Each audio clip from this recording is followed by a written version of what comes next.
செய்வாராக. இந்த தலைப்பில் பேச சொல்லி நான் கேட்டுக்கொள்ளப்பட்ட போது கர்த்தருடைய பாதத்தில் நான் அதிகமான தியானத்தில் இருக்க வேண்டியது இருந்தது. இந்த 7 செய்திகளுக்கான தலைப்புகளை நான் ஆயத்தம் பண்ண வேண்டியது இருந்தது. அந்த சமயத்தில் சில தேர்வு செய்கிற சிரமமான சிந்தைகள் எனக்கு இருந்தது. அதில் கர்த்தரை பற்றி, கர்த்தருக்கும் குடும்பத்துக்கும் உள்ள உறவை பற்றி நாம் 6 செய்திகளாக சிந்தித்தோம். இறுதி செய்தியாக ஒரு புத்தியுள்ள மனைவி என்று பேச வேண்டும் என்று எனக்குள்ளே ஆவியானவர் ஒரு உந்துதலை கொடுத்தார். நான் சொன்னேன், இது எந்த வகையில் நியாயமாக இருக்கும்? ஏற்கனவே அவங்கள அடக்கி வச்சு திரும்ப திரும்ப சொல்கிற மாதிரி இருக்குது, இப்படி வேற சொல்கிறதா அப்படின்னு சொல்லி நான் யோசித்த போது ஆவியானவர் என்னோடு பேசினார். ஒரு மனைவி ஒரு புருஷனிடத்தில் எப்படி கீழ்ப்படிந்து இருக்க வேண்டும் என்று நாம் சொல்லுகிறோமோ அந்த அளவுக்கு சொல்லும் உரிமை வேண்டுமானால் கிறிஸ்துவாகிய மணவாளனுக்கு மணவாட்டியாகிய நான் எப்படி என்னை தாழ்த்தி கொடுக்க வேண்டும் என்கிற சிந்தை அதில் இருக்கிறது என்பதை ஆவியானவர் உணர்த்தினார். ஆகவே இந்த வேளையில் புத்தியுள்ள ஸ்திரீ தன் வீட்டை கட்டுகிறாள் என்று வேதம் சொல்லுகிறதுனால ஒரு புத்தியுள்ள மனைவியை குறித்து நாம் தியானித்து இந்த முகாமை நிறைவு செய்ய இருக்கிறோம். 14ஆம் அதிகாரம் 1 வசனம். புத்தியுள்ள ஸ்திரீ தன் வீட்டை கட்டுகிறாள். யார் இந்த புத்தியுள்ள ஸ்திரீ? பொதுவாக வீட்டை கட்டுகிறாள். அந்த வீடு என்பது, கட்டுதல் என்பது ஆசீர்வாதமான ஒரு சந்ததியை உருவாக்குகிறது தான் வேதத்தில் சொல்லப்பட்டிருக்கிறது. புத்தியுள்ள ஸ்திரீ ஒரு ஆசீர்வாதமான சந்ததியை கட்டுகிறாள். பிரியமானவர்களே, உதாரணமாக நம்ம சில வசனங்களை வாசித்தாதான் ஆணித்தரமாக நாம் அதை புரிந்து கொள்ள முடியும். ரூத்தின் புஸ்தகம் 4ஆம் அதிகாரம் 11ஆம் வசனத்தில், ரூத் 4:11, உன் வீட்டிலே வருகிற மனைவியை கர்த்தர் இஸ்ரவேலை கட்டுவித்த 2 பேராகிய ராகேலை போலவும் லேயாளை போலவும் வாழ்ந்திருக்க செய்வாராக என்று பெத்லெஹேம் மக்கள் போவாசை வாழ்த்தினதாக நாம் வாசிக்கிறோம். அப்போ வேதத்தில் ஸ்திரீ வீட்டை கட்டுகிறாள் என்பது கர்த்தருக்கு பயன்படக்கூடிய ஒரு சந்ததியை உருவாக்குகிறாள் என்றுதான் வேதத்தில் நாம் வாசிக்க முடிகிறது. பிரியமானவர்களே, இப்போ ஒரு ஆசீர்வாதமான வீட்டை கட்ட வேண்டுமானால் துல்லியமாக கர்த்தர் அவளிடத்தில் எதிர்பார்க்கிற பொறுப்புகளை அவள் நிறைவேற்ற வேண்டியவளாக இருக்கிறாள். எப்போவுமே சகோதரிமாரை மாத்திரம் நினைக்காம எனக்கும் கர்த்தருக்கும் உள்ள உறவையும் சகோதரர்மார் சிந்திக்க கடமைப்பட்டிருக்கிறோம். பிரியமானவர்களே, இப்போ ஒரு குடும்பத்தின் நியதிகளை குறித்து நாம் கொஞ்சம் விரிவாகவே நாம் சிந்தித்தோம். இதில் இந்த கர்த்தர் நியமித்த நியமத்தில் ரோல், ஒரு புருஷனுடைய குடும்பத்தில் ஒரு புருஷனுடைய பங்கு அதைவிட ஒரு பெண்களுடைய பங்கு கடினமானது. குடும்பத்தின் நியமத்தில் ஆண்களுடைய பங்கை விட பெண்களுடைய பங்கு கடினமானது. ஏன் சொல்றேன்னா, கர்த்தர் பரிசுத்தர், அவருக்கு கீழ்ப்படிதல் எந்த வகையிலையும் மனுஷனுக்கு கஷ்டமா இருக்க நியாயம் இல்லை. ஆனால் பெண்களை ஆண்களுக்கு கீழ்ப்படியுங்கள் என்று சொல்லும்போது அதை நிறைவேற்றுவது எந்த வகையிலும் சுலபமானதல்ல. ஆகவே குடும்பத்தை அமைக்கிறதுல தெய்வம் பெண்களுக்கு கொடுத்த பொறுப்பு கடினமானது என்பதை நாம் புரிந்து கொள்ள வேண்டும். இப்போ பேதுரு முதல் நிருபத்தில் 3ஆம் அதிகாரம் 7ஆம் வசனத்தில் 1 பேதுரு 3ஆம் அதிகாரம் 7ஆம் வசனத்தில் பெண்கள் பலவீன பாண்டம் என்று சொல்லியிருக்கிறார். பலவீனம் பாண்டம், அது ஏன் பாண்டம்னு அவங்க போட்டாங்கன்னு தெரியல, பாத்திரம்னு சொல்லியிருக்கலாம். அதாவது ஸ்கூவோஸ் என்கிற கிரேக்க பதத்துக்கு பாத்திரம், கதாபாத்திரம் அப்படின்னு பொருள். பவுல் கூட தீமோத்தேயுக்கு எழுதும்போது கனத்துக்குரிய பாத்திரம் என்றெல்லாம் சொல்லுறார். அந்த பாத்திரம் என்பது the role we play, நாம் நிர்வகிக்க வேண்டிய நம்முடைய பொறுப்பு. அப்போ பெண்களை பொறுத்தளவில் அது ஒரு பலவீனமான பொறுப்பு என்றுதான் பேதுரு சொல்லுகிறார். அதாவது செகண்டரி ரோல், அடிபணிந்து போக வேண்டிய ஒரு பொறுப்பு.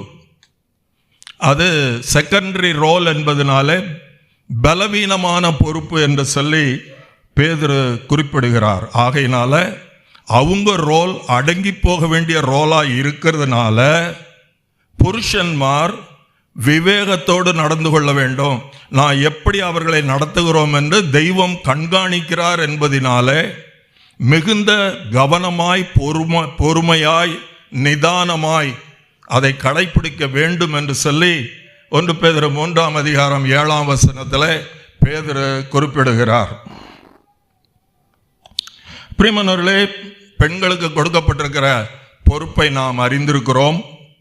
அதில் எபேசியர் 5ஆம் அதிகாரம் 23-24 வசனங்களில் கிறிஸ்து சபைக்கு தலையாயிருக்கிறது போல புருஷனும் மனைவிக்கு தலையாயிருக்கிறான். ஆகையால் சபையானது கிறிஸ்துவுக்கு கீழ்ப்படுகிறது போல மனைவிகளும் தங்கள் சொந்த புருஷருக்கு எந்த காரியத்திலேயும் கீழ்ப்படிந்திருக்க வேண்டும். நமக்கு கன்வீனியன்ட்டா இருக்கிற காரியங்கள்ல கீழ்ப்படுகிறது லகுவானது, இன்பமானது.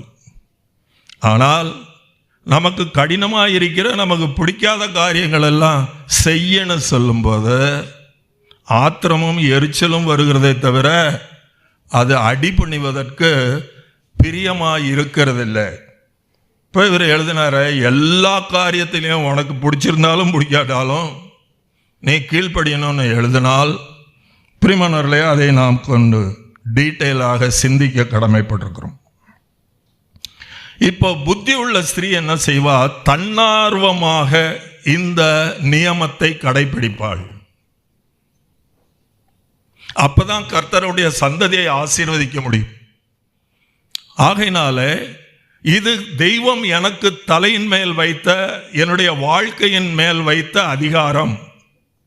ஆகவே கர்த்தர் எனக்கு மேல் வைத்த அதிகாரத்துக்கு தன்னார்வமாக, ஒருவேளை நான் செய்வதற்கு சிரமமாக இருந்தாலும் என்னை உட்படுத்துகிறேன் என்று சொல்லி ஒரு பெண் தன்னை விட்டு கொடுப்பாள். அதே மாதிரி கர்த்தர் பல வேளைகளிலே தம்முடைய பிள்ளைகளாகிய சபையாகிய மணவாட்டிக்கு கொடுக்கிற பொறுப்பானது எல்லாமே நம்ம விரும்புகிற விதமாக இருக்காது. apparently many of them will be repulsive. அதாவது நமக்கு ஏற்றுக்க மகா கடினமான வழியாக கர்த்தர் நடத்துவார். அதில் தன்னார்வமாக நம்மை விட்டு கொடுப்போமானால் தேவ திட்டங்கள் சுலபமாக ஆசீர்வாதமாக நம் மூலமாய் நடைபெறும். ஆனால் தேவன் காட்டுகிற வழியிலே போவதற்கு தயக்கம் காட்டுவோமானால், காலையில் சிந்திச்சோம் நம்ம, லோத்து நீதிமானவர் தன்னார்வமாக ஆசீர்வாதத்தை தேடி தனக்கு இருந்த எல்லாவற்றையும் விரயம் செய்து, எப்படி சீஷர்கள் தங்க பொண்டாட்டி பிள்ளைங்க வீடு எல்லாத்தையும் விட்டு இயேசுவானவருக்கு பின்பாக போனார்களோ, அது போலவே தெய்வம் அவரை அழைத்தார் என்கிற ஒரே காரணத்துக்காக இவரும் தனக்கு உண்டான எல்லாத்தையும் விட்டு அவர் பின்னாடி போனார். ஆனால் அப்படிப்பட்ட மனுஷன்தான் கடினம் என்று வரும்போது அவர் பின்தங்கினார் என்று நாம் பார்க்கிறோம். ஆகவே சகோதரிமாருடைய ரோலை நம்ம சிந்திக்கும் போது ஆண்களாக நாம் கர்த்தர் நமக்கு அதிகாரியாய் மணவாளனாய் இருக்கிறதுனால நாம் எப்படி அவருக்கு அடிபணிகிறோம் என்பதையும் சேர்த்து சிந்திக்க நாம் கடமைப்பட்டிருக்கிறோம். பொதுவாகவே மனுஷனுக்கு கீழ்ப்படுகிறது என்பது இல்லை என்பதை நாம் அறிந்திருக்கிறோம். முதல் பாவமே எதனால வந்தது? ஆதாமின் கீழ்ப்படியாமையினாலே வந்தது. அந்த வந்த வினையை தெய்வம் எப்படி போக்கினார்?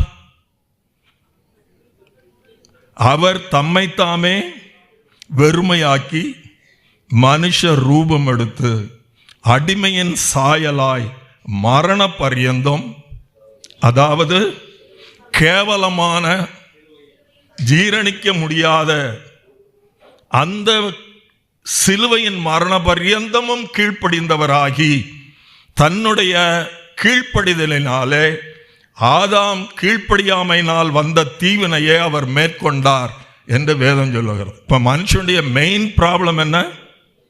ஒரு ஆளுக்கு கீழ்ப்படிதல் என்பது அது இயற்கையில் இல்லை. அப்படி இருக்கும்போது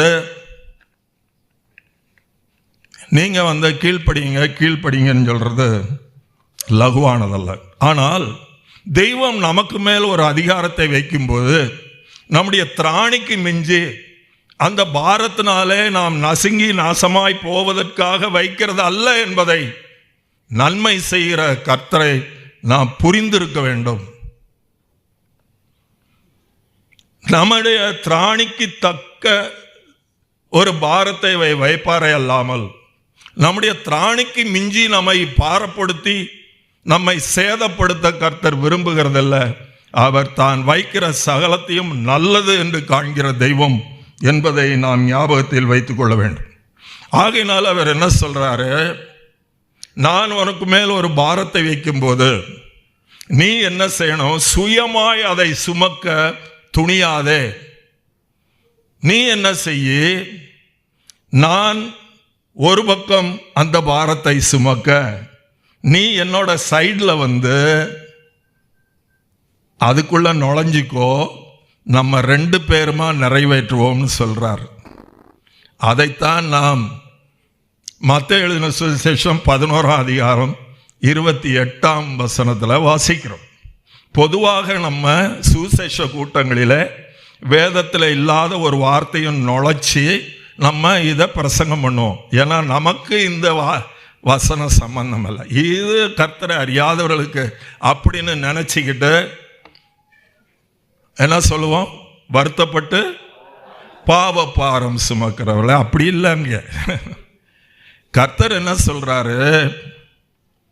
நீ என்னுடைய பிள்ளையாய் இருக்கிறாய், நீ வருத்தத்தோட பாரம் சுமக்கிறவராய், நீ என்னிடத்துல வா, வந்து என்னுடைய நுகத்தை உண்மையில் ஏற்றுக்கொள்கிறாரு. என்னுடைய நுகம்னா என்ன அர்த்தம்? 2 மாடுகள் புனைக்கப்பட்டிருக்கிற ஒரு நுகம். அதில் ஒரு பக்கத்தில் அவர் அதை தாங்கி கொண்டிருக்கிறார், மறுபக்கத்தில் உப்புக்கு சப்பானியா நீ உன் கழுத்தை நுழ போதும் சொல்றார். ஏனென்றால் அந்த நுகம் எப்படி இருக்கும்? லகுவாயும் மெதுவாயும் இருக்கும் அப்படின்னு சொல்லி கேட்டார். அப்பொழுது உங்களுடைய ஆத்துமாவுக்கு உங்கள் மேல் வைக்கப்பட்ட பாரம் அது எப்படி இருக்கும்? இளைப்பாறுதலை உண்டாக்கும் சொல்றார். ஆகவே நாம் மத்தேயு 11ஆம் அதிகாரம் 28, 29, 30 வசனங்களை சேர்த்து நாம் வாசிக்கிறவர்களாய், தியானிக்கிறவர்களாய், நடைமுறைப்படுத்துகிறவர்களாய் இருக்க வேண்டும். ஆகவே தாங்க முடியாத ஒரு தலையை என் தலையில வச்சுட்டார் அப்படின்னா நம்ம என்ன செய்யணும்? ஆண்டவரே, இது என்னால் சுமக்க கூடாத பாரம், என்னுடைய ஆத்துமாக்கு இளைப்பாறுதல் இல்லை அப்படின்னு சொல்லும் போது கர்த்தர் அந்த சுமையை சேர்ந்து சுமக்கிறேன் என்று வாக்கு பண்ணியிருக்கிறார். பிரியமானவர்களே, அப்படிப்பட்ட அநேகருடைய வாழ்க்கையை மாற்றி தந்திருக்கிறார். அதிக சந்தர்ப்பம் இல்லாதனால நான் ரொம்ப விளாவாரியாக பேச விரும்பவில்லை. அன்னாள் என்கிற ஒரு அருமையான ஸ்திரியை குறித்து நான் வேதத்தில் வாசிக்கிறோம். அவ தலையில ஒரு பாரத்தை வச்சார். அவளுக்கு ஒரு சக்களத்தி இருந்தாள். அவளை அனுதினமும் அவளை நோகடிச்சாவ. கர்த்தரா கண்டுக்காத மாதிரி இருந்தார். டெய்லி, ஏன்னா அந்த காலத்தில் பிள்ளை இல்லாத இருப்பது ஒரு பெரிய சாபமாக கருதப்பட்டது.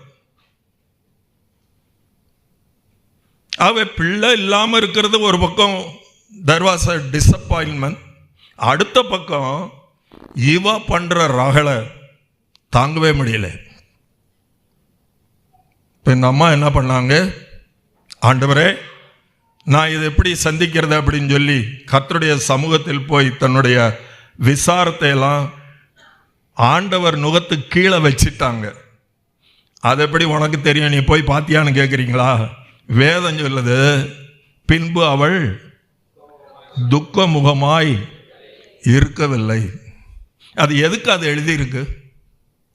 கர்த்தரிடத்துல பாரத்தை வச்சுட்டு போயிட்டான்னு சொல்ல வேண்டியதானே. ஆவியானவர் சொல்லுகிறார், அதற்கு பின்பு அவள் துக்க முகமாய் இருக்கவில்லை. பிரியமானே, அந்த சகோதரி இப்படியாக ஒரு பாட்டு பாடினார்கள்.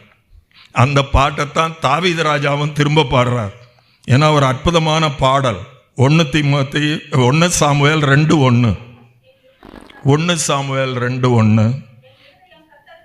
என் இருதயம் கர்த்தருக்குள் களிகூறுகிறது, என் கொம்பு கர்த்தருக்குள் உயர்ந்திருக்கிறது, என் பகைஞரின் மேல் என் வாய் திறந்திருக்கிறது, உம்முடைய ரட்சிப்பினால் சந்தோஷப்படுகிறேன்.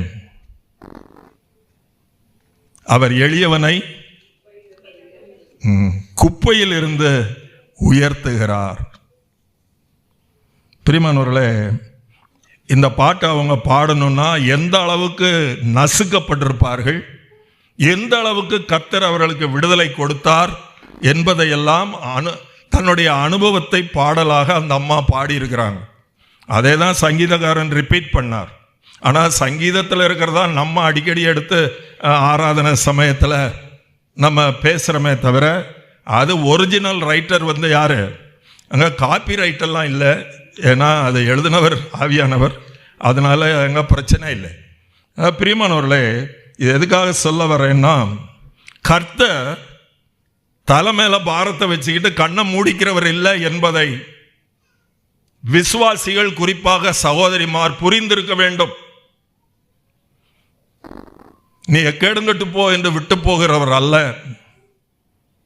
பிரியமானவர்களே, பேதுரு சில பெண்கள் படுகிற கஷ்டத்தை பார்த்தபோது, குறிப்பாக வசனத்தையோ கர்த்தரையோ மதிக்காத புருஷர்களுக்கு கீழே இருக்கிற விசுவாசிகளான பெண்களை அவர் கண்டபோது, அவர் ஆலோசனையாக தன்னுடைய முதல் நிருபத்தின் 3ஆம் அதிகாரத்தில் முதல் 2 வசனங்களிலே இப்படியாக எழுதுகிறார், திருவசனத்துக்கு கீழ்ப்படியாத புருஷர்கள் ஆதாயப்படுத்தப்படுவார்கள் என்று சொல்லுகிறார். அந்த புருஷர்களை ஆதாயப்படுத்தும்படியாகத்தான் அப்படிப்பட்ட புருஷர்களை உங்களுடைய திறமையினால், உங்களுடைய விசுவாசத்தால், உங்களுடைய தாழ்மையால், புத்தியால் நீங்கள் ஆதாயப்படுத்திக் கொள்ள முடியும் என்று அறிந்து, தெய்வத்துக்கு கட்டுப்படாத ஆண்களுக்கு தெய்வத்துக்கு அறிந்த பெண்களை அவர் இணைக்கிறார் என்று வேதம் சொல்லு. ஆகவே பிரியமானவர்களே, நம்முடைய ஆட்டிடியூட்ல தான் நிறைய காரியம் இருக்கு. நம்முடைய ஆட்டிடியூட் எப்படி பாருங்க.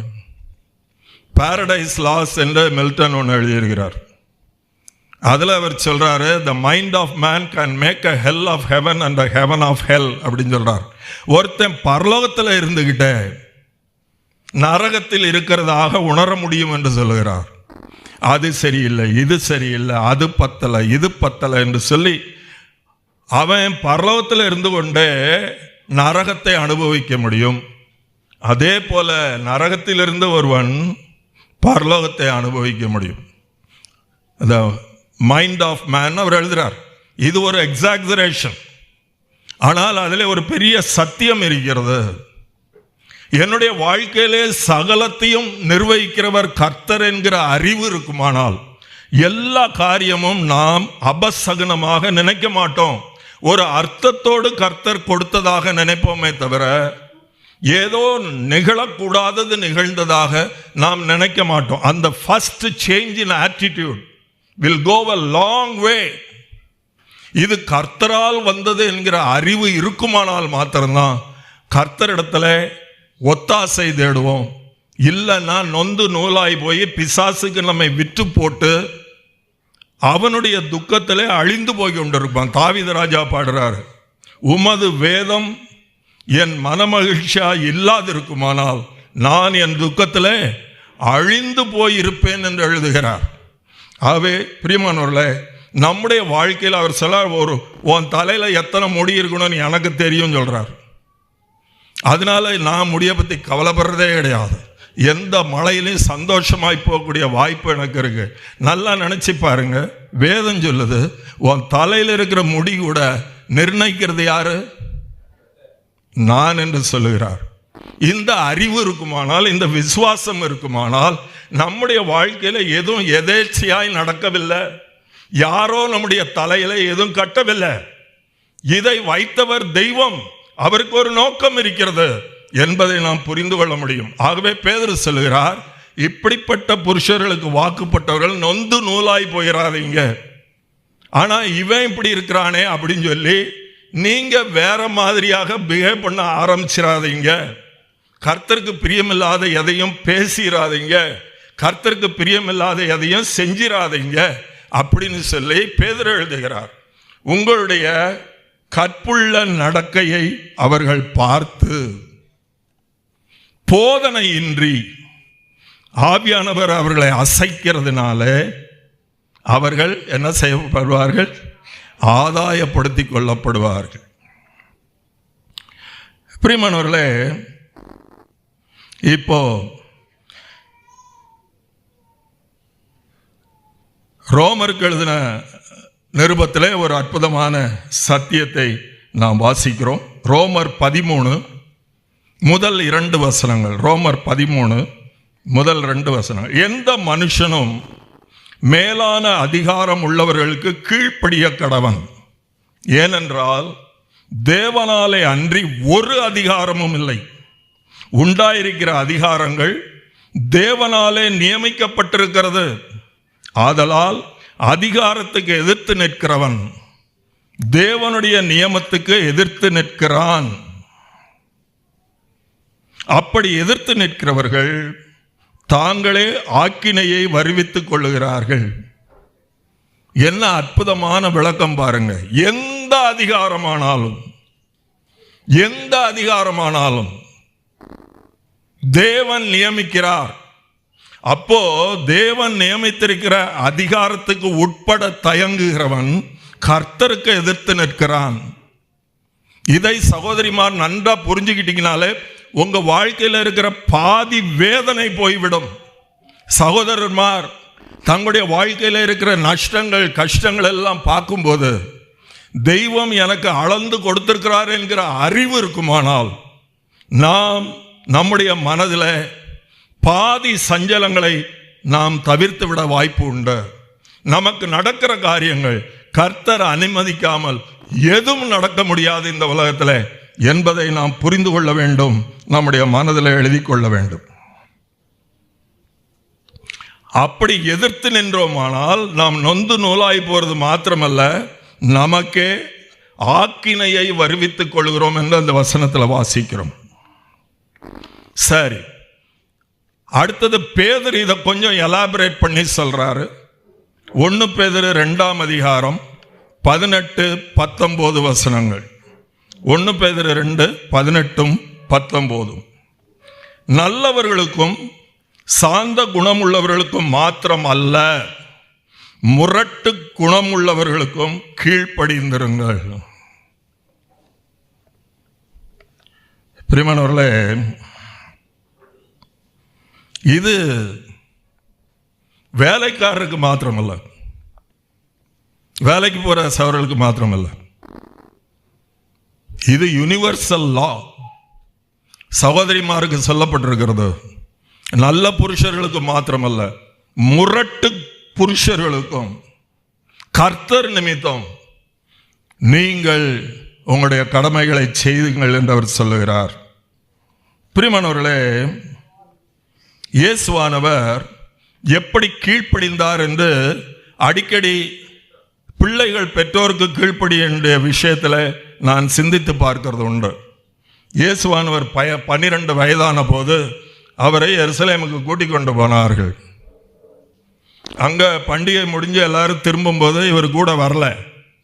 இவங்க காலையிலேயே கிளம்பி ராத்திரி கூடாரம் போகும்போது தேடினாங்க எங்கே அந்த பையன்னு சொல்லி. அப்போ தான் தெரிஞ்சது இவர் காணோம் அப்படின்னு சொல்லி. இப்போ ஏற்கனவே ஒரு நாள் பயணம் பண்ணிட்டாங்க. திரும்ப இங்கேருந்து ஒரு நாள் பயணமாக திரும்பி போய் ஒரு நாள் முழுசும் அலைஞ்சி 3ஆவது நாள் அவரை கண்டுபிடிச்சாங்க. அவர் என்ன பண்ணிட்டு இருந்தார்? 3 நாளைக்கு பின்பு அவர் தேவாலயத்திலே போதகர் நடுவிலே உட்கார்ந்திருக்கவும் அவர்கள் பேசுகிறதை கேட்கவும் அவர்களை வினாவவும் கண்டார்கள். அப்பொழுது அவருடைய தாயார் அவரை நோக்கி, மகனே, ஏன் எங்களுக்கு இப்படி செய்தாய்? இதோ உன் தகப்பனும் நானும் விசாரத்தோடு உன்னை தேடினோமே என்றாள். அதற்கு அவர், நீங்கள் ஏன் என்னை தேடினீர்கள்? என் பிதாவுக்கு அடுத்தவைகளில் நான் இருக்க வேண்டியது என்று அறியீர்களா என்றார். தங்களுக்கு அவர் சொன்ன வார்த்தை அவர்கள் உணர்ந்து கொள்ளவில்லை. அப்போ அவர் தெரிஞ்சு போச்சு, தெய்வம் எனக்கு கொடுத்த வேலைக்கும் உலக பிரகாரமாக எனக்கு கொடுத்திருக்கிற அதிகாரத்துக்கும் கம்பேட்டிபிலிட்டி இல்லை, ஒத்து போகாது. அப்படின்னா அவர் என்ன செஞ்சிருக்கணும்? அதனால் நீங்கள் வீட்டுக்கு போங்க, நான் என் பிதாவினுடைய வேலையை பார்க்குறேன், இனிமேல் என்னை தேடாதீங்கன்னு சொல்லி அனுப்பிச்சாரா? இல்லை பிரியமானவர்களே, ஆவியானவர் அதுக்கப்புறம் எழுதின வசனங்களிலே சொல்லுகிறார், பின்பு அவர் அவர்களுடனே கூட போய் நாசரேத்தூரில் சேர்ந்து அவர்களுக்கு கீழ்ப்படிந்திருந்தார்.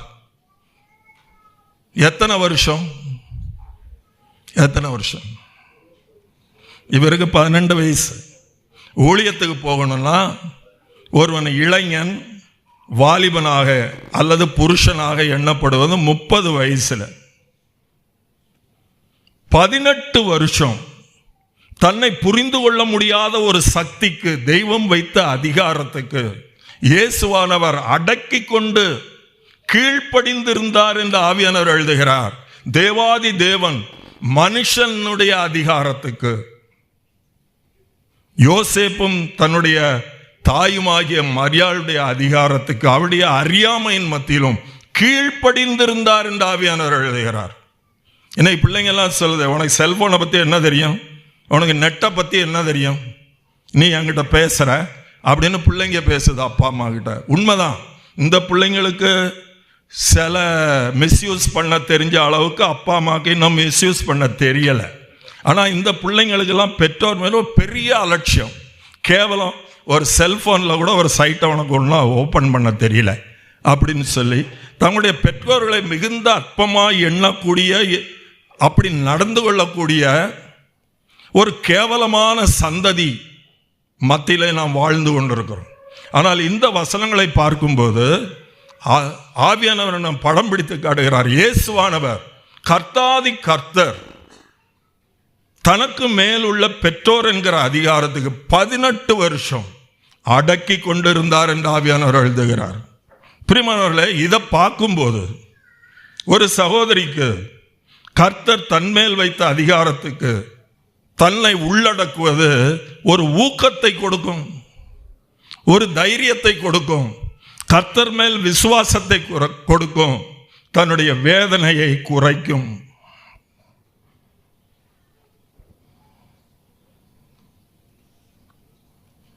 பிரியமானவர்களே, பொதுவாக சகோதரிமாருக்கு பிடிச்ச வேலை என்ன தெரியுமா? நான் என் மனைவிட்ட பார்த்துருக்கேன், சில பேர்கிட்ட அப்சர்வ் பண்ணியிருக்கிறேன். I am not an authority. எனக்கு தெரிஞ்சு பொம்பளைங்களுக்கு பிடிச்சதுன்னா கீழ்ப்படிதலுக்கு நேர் ஆப்போசிட்டு. அதான் ரொம்ப பிடிக்கும். ஆனால் 1 தீமோத்தேயு 2:12 வாசிக்கிறோம், உபதேசம் பண்ணவும் புருஷன் மேல் அதிகாரம் செலுத்தவும் ஸ்திரீயானவளுக்கு நான் உத்தரவு கொடுத்ததில்லை. பிரியமானவர்களே, இப்போ இது தியரியா இருந்தாலும் நடைமுறையில் பொண்டாட்டி பேச்சை கேட்டாலே நடுங்குகிற அநேக ஆண்களை நான் பார்த்துருக்கேன். நான் ஸ்கூல் படிக்கும் போதே ஒருத்தரை அடிக்கடி வீட்டுக்கு போக மாட்டார், ராத்திரி வரைக்கும் ஸ்கூலில் உட்காந்துருப்பார். ஏண்டா இந்த மாதிரி இருக்கிறோம்? அவர் பேர் பவர்ஸ். ஸ்கூல்லே உட்காந்துருப்பார். அப்போ எனக்கு சொன்னாங்க, அவங்க ஒய்ஃப் ஒரு மாதிரி போவார், சாப்பிடுவார், குப்புரடிக்க படுத்துக்குவார், காலையில் விடியாமல் எந்திரிச்சு ஸ்கூலுக்கு வந்துடுவாருன்னு சொல்லி. வெளியிலே ரொம்ப தைரியமாக முரட்டுத்தனமாக இருக்கிற அநேக ஆண்கள் பெண்களுக்கு அடிமைகள். வீட்டில் எடுத்து பேச முடியாததான் ஆஃபீஸில் வந்து தலை விரிச்சு போட்டு ஆடுவாங்க. அநேக பெண்கள் இன்றைக்கு அதிகாரம் செலுத்துகிறவராக, குடும்பத்தில் மேஜர் டெசிஷன் எடுக்கிறவர்களாக, புருஷர்களோடு 100க்கு 100 ஒத்துப்போகாதவர்களாக இருக்கிறார்கள் என்பதில் எந்த சந்தேகமும் இல்லை. நான் கிறிஸ்தவ குடும்பங்களை பற்றி பேசிக்கொண்டிருக்கிறேன். அநேக ஊழியக்காரர்கள் தங்களுடைய மனைவிகளை அடக்கி வைக்க தெரியாதனால சாட்சி இழந்து போயிருக்கிறார்கள், சபையை இழந்து போயிருக்கிறார்கள். இது யாரை குத்தம் சொல்றது? இது மனைவி குத்தமா, புருஷன் குத்தமா? பிரியமானவர்களே, சில நேரம் மனைவிமார் பாதிக்கப்படும் போது புருஷனிடத்துல பேசுகிறதுல லிமிட் வைக்கிறதில்ல, பிரேக் வைக்கிறதில்ல, ஷார்ப்பாக பேசிடுவாங்க. அதனால புருஷர்கள் அதிகமாக அவ வாயில ஏன் படணும் அப்படின்னு பயப்படுவாங்க. இதனால அடிக்கடி குடும்பத்தில் சண்டை வரும். பிரியமானவர்களே, இது ஒரு பக்கம் இருக்கும். புருஷனை வந்து கர்த்தர் கொடுத்தது என்று யோசிக்கும் போது ஒரு பயபக்தி வரும். அதனால எபேசியர் 5:33 மனைவி புருஷனிடத்தில் பயபக்தியா இருக்க கடவுள் என்கிற ஒரு வார்த்தை பயன்படுத்தப்பட்டிருக்கிறது. இப்போ ஒரு மனைவியானவள் கடவுளிடத்திலே எவ்வளவு பயபக்தி வைத்திருக்கிறாள் என்பதை அவள் புருஷனிடத்திலே வைத்திருக்கிற பயபக்தியானது வெளிப்படுத்தி காட்டும். ஏமா இந்த வீணா போனவனுக்கு போய் இவ்வளோ மரியாதை கொடுக்குற அப்படின்னா, அந்த ஆள் வீணா போனவனா இருக்கலாம், ஆனால் யார் கொடுத்தது? கர்த்தர் கொடுத்தது. அதனால் நான் கேரண்டி பண்ண மாட்டேன் எல்லா ஆண்களும் யோக்கியமாக இருப்பாங்க, உங்களோட கொஞ்சம் புத்திசாலித்தனமாக இருப்பாங்க, அவங்க செய்கிறதெல்லாம் நல்லா செய்வாங்கன்னு சொல்லவே முடியாது.